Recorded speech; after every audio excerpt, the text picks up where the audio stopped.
We have seen the most amazing bullying of Australia by China. It threatens us, it launches huge cyber attacks on us, it bans our beef and barley exports to punish us, and that, it's not just us either. I mean, China's also picked fights lately with India, Japan, Vietnam, the Philippines, Canada, the US, Britain, and more. It threatens to invade Taiwan.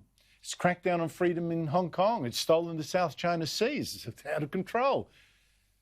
Early this year, its dictator, Xi Jinping, was reported by Chinese state media urging his military leaders to strengthen training and prepare for war. His words, prepare for war. China's anger with us seems to have a lot to do with Australia banning China's Huawei telecommunications company from building our new 5G network. National security concerns. We don't want them in there. And now there are two inquiries by Australian parliamentary committees into also banning a Chinese social media app called TikTok, or often used for posting viral videos. Now, TikTok has already been banned by President Donald Trump. So what is going on? I was joined a short while ago by Brigadier General, retired, Robert S. Spalding.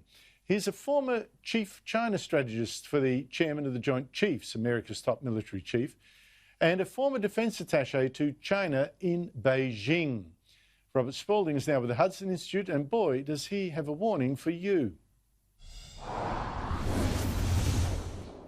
General Spalding, thank you so much indeed for your time.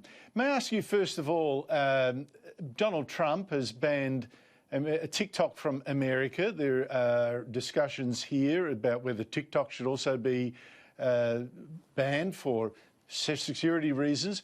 What is the problem with TikTok? What can China do with this? Well, as the Australian Strategic Policy Institute notes in its report, Engineering Global Consent, these tech companies, the data doesn't stop merely at, providing the service that they claim to provide. In TikTok's case, they are notorious for collecting data about the individual. In the report that ASPI talks about, they sent that data, 2 to 3 petabytes of data, the company in question, to the Chinese Communist Party's propaganda arm and the People's Liberation Army's intelligence arm. Now, we know that TikTok is owned by ByteDance, which is one of these big Chinese tech companies that, again, that's using data. So that is the concern, is that data would flow to the Chinese Communist Party for intelligence collection and influence. China's also been very aggressive in insisting that Huawei, the Chinese tech company, help build the new 5G networks that are being rolled out in the West. We've now seen Western countries banning that, US, Australia, Canada, Britain finally. What is actually the danger of letting a company like Huawei build your 5G? Well, what the danger is really related to the data, not so much the network itself. The Huawei is an enabler for China's strategy, and that's really to become the dominant player in artificial intelligence. It needs data to do that, and so they've created this ability to suck up data around the world. Now, what can you do with the data? What they found is not only does the algorithms that Facebook, Amazon, and Google employ to influence you to buy things, those same algorithms can be deployed to influence your political orientation. So it's really about translating what Silicon Valley built not only to economic dominance, and today that's Apple and Google through their smartphone platforms, but really to economic dominance and control through the next iteration of the IT system, and that is 5G. And so we move from the smart device, Apple and Google, to the smart city. That data then becomes collected via cameras, via all kinds of connected devices on the network itself that then leads to the movement of that data towards China. So did I just understand you right? So it's not just the conventional fear that we would have that your movements are being tracked and your data being collected for nefarious uses, but also in order to suggest things that you buy or read that would actually help China. Right, and it's done through social media, but it could also be done through e-commerce.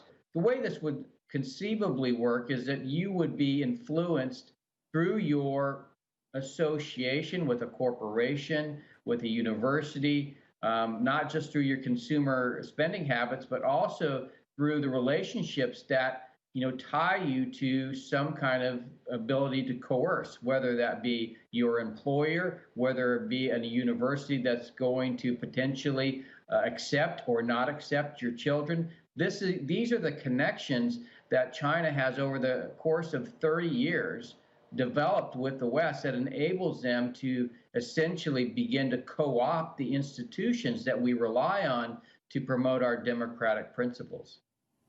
Well, that's rather sobering.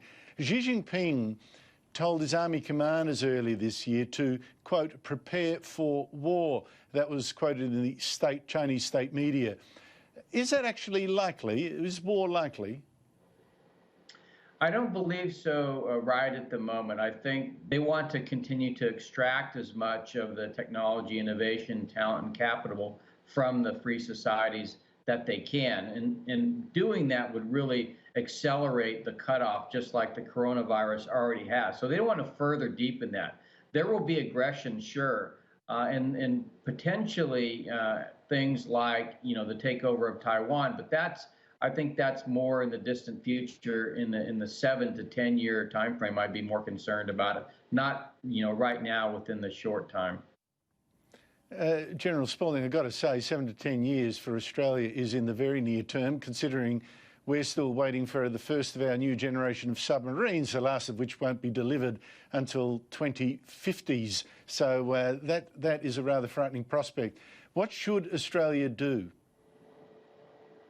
Well, for example, one of the things that we've done in the military sense is we've gotten out of the ability to deter conflict, and that's because the Chinese have placed an enormous array of weapons on their side of the first island chain. So ballistic and cruise missiles, intermediate range, conventional ballistic and cruise missiles, a very large Navy. You mentioned submarines. These are all designed to coerce their neighbors. I think what needs to happen is the Pacific really needs to wake up to these types of weapons and begin to respond in kind. So, these weapons that they have deployed actually make our fighters and our aircraft carriers and other things like that much less credible and capable. So we need to deploy like weapons, like intermediate range, conventional and cruise missiles.